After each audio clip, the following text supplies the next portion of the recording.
Ano po?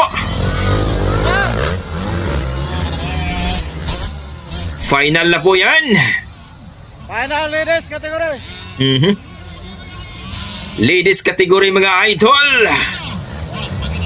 Nangunguna ang Mighty Mouse na si MM Narido. Ayan po. Nakabuntot lang si Zaira Paco. Ang ating Bibi Aguila. Wala.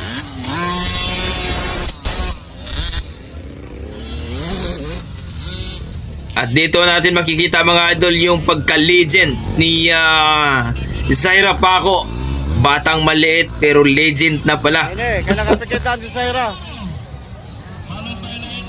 Yan ang mahirap dito mga idol kasi nasa buntot lang lagi si